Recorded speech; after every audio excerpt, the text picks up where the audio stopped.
very much, Jason, and good morning, everyone. Nitaya has done a wonderful job of introducing HPV infection in people at risk, focusing on anal cancer. My turn now is to speak to HPV, HIV, and cervical cancer prevention, and I want to borrow Dr. Huang's title, or change my title a little bit, I think, to say it will be paving the way to HPV elimination with all the new stones vaccine and screening.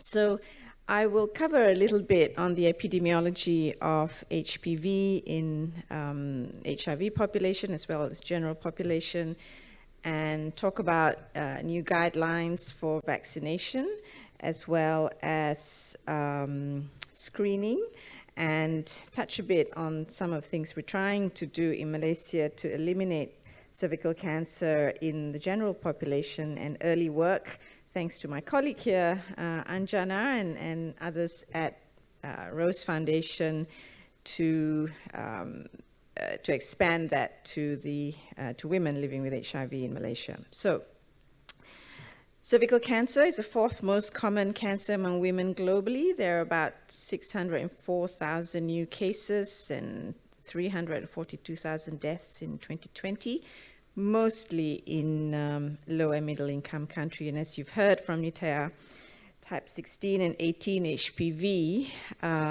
causes the most common cause of high-grade cervical precancers, as well as you heard, anal cancer. And in a big systematic and meta-analysis just published, I think, last year, it shows that women living with HIV are 6 times more likely to develop cervical cancer compared to women without HIV. There is a lack of actually data on HPV prevalence, cervical cancer prevalence in our region. And this was about the only one I could find actually from Treat Asia, that Dr. And colleagues looking at the Treat Asia observational database of nearly 7,500 patients, of whom 1% developed a malignancy, and it was divided into hematological and non-hematological malignancy, of which it was more common in this cohort. And cervical cancer is relatively small, but still, of those who developed malignancy, was 10 people out of 107, and that translated to about 14%. So not huge numbers, but still the morbidity and mortality from cervical cancer can be devastating. And it's something that can be totally prevented. So what about the prevalence of HPV infection and high oncogenic risk genotypes among women living with HIV in Asia? This was limited, the study was limited to, it was a systematic review and meta-analysis of 40 studies, mostly quite small. And as you can see, a prevalence of HPV infection was 43%, with 35% of the high-risk genotypes. And you can see the breakdown there, mostly from India, Thailand, and China. 16 was the most frequent genotype, followed by 52, 58, 18, and 33. And in this study overall, in Asia, there was a 1.4 to close to 7 times increased risk of being infected with HPV in women living with HIV in our region. In 2018, Dr. Tedros made a call to action for a global elimination of cervical cancer. We've had a highly effective vaccine, the HPV vaccine, that's now a nanovalent vaccine, but even with the bivalent vaccine, it was quite efficacious. So in 2018, there was a call to action to eliminate cervical cancer globally, and in 2020, a strategy not not too different from the 1990 goals of HIV, was put together. So the vision is a world without cervical cancer, and all countries are to try and reach to less than 4 cases per 100,000 women women years, and this is for the general women population. So to achieve that, what are the targets? So 90% of girls fully vaccinated with HPV vaccine by 15 years of age, 70% screened with a high precision test at 35 and 45 years of age, and 90% of women identified are then linked to care. And with that, it was also included in the SDG targets, target 3.4. There should be a 30% reduction in mortality from cervical cancer.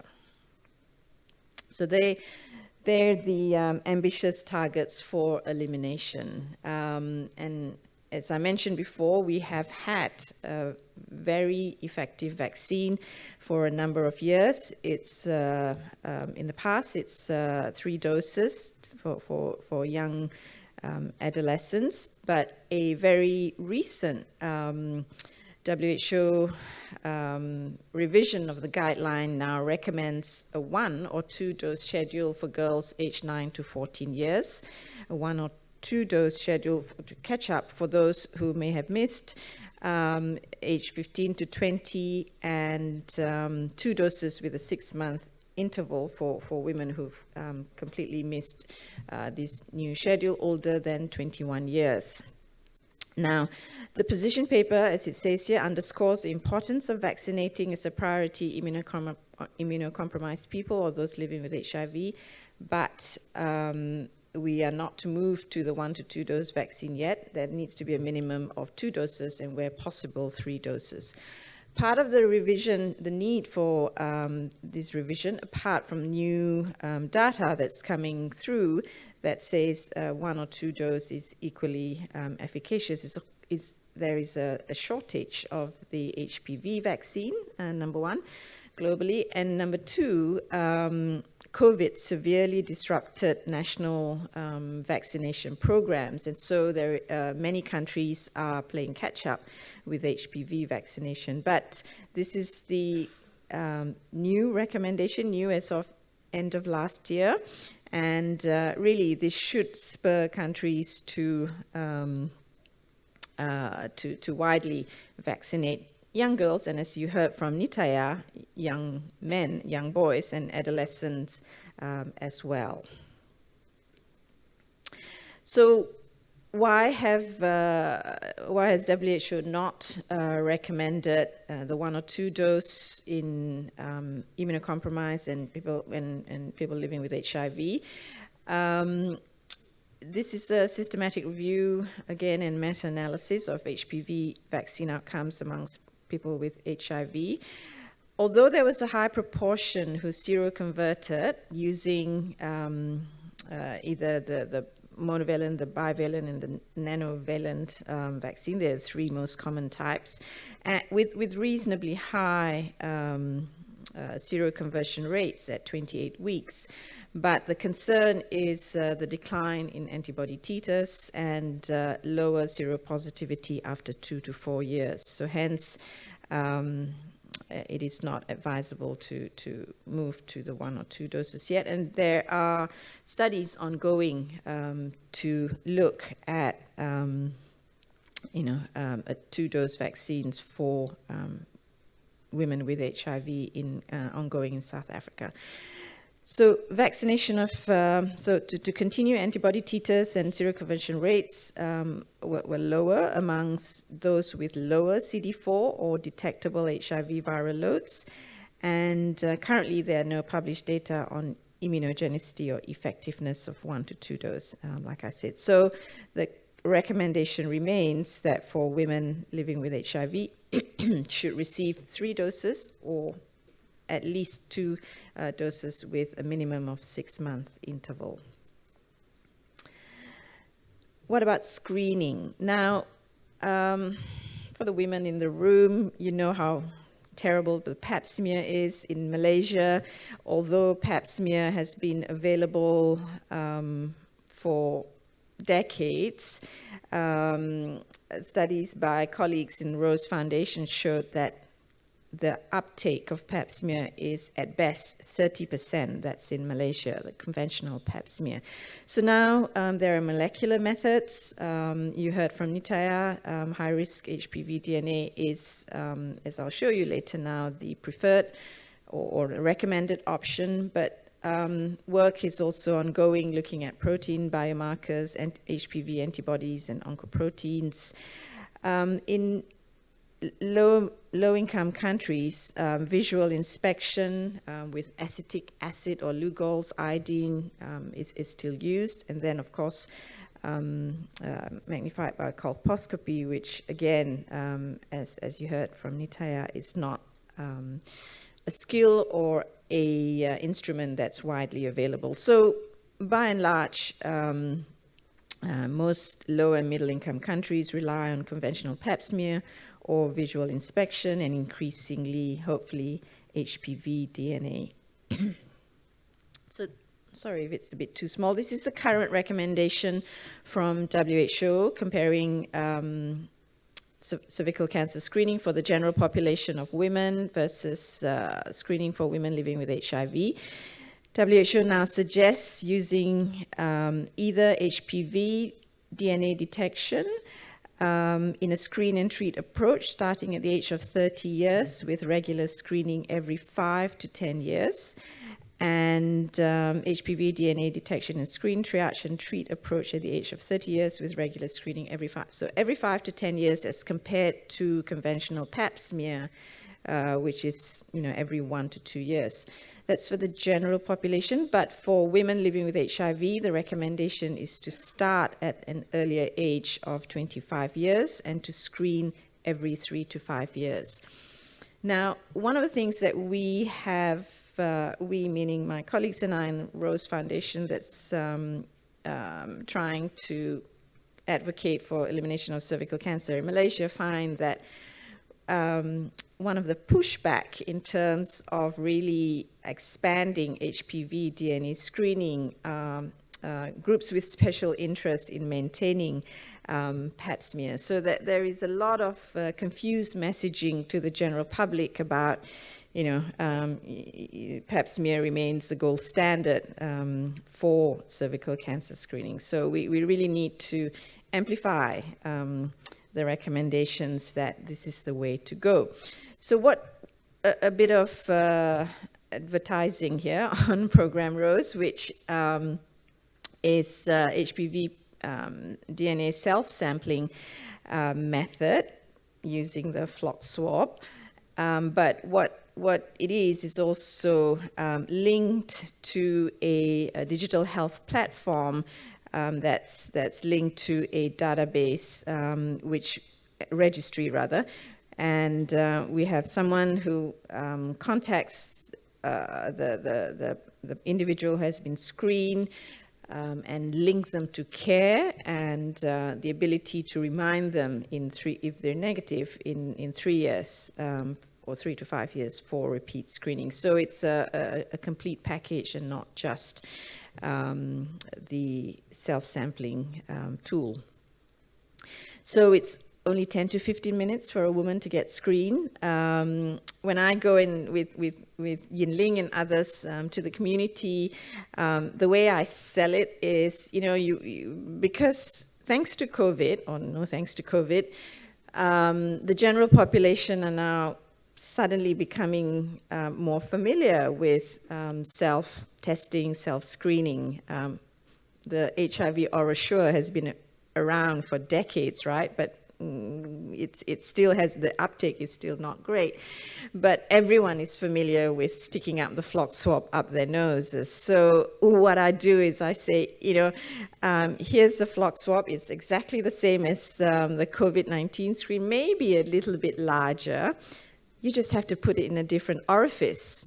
And they just like giggle away and they go, oh, it makes sense. So it's easy. I say, yeah, it's easy. You don't have to go and, embarrass yourself in front of gynecologists. And they go, oh, that's even better. And off they go into the bathroom and do it themselves. So it really, really is that simple, and that's what we've been doing.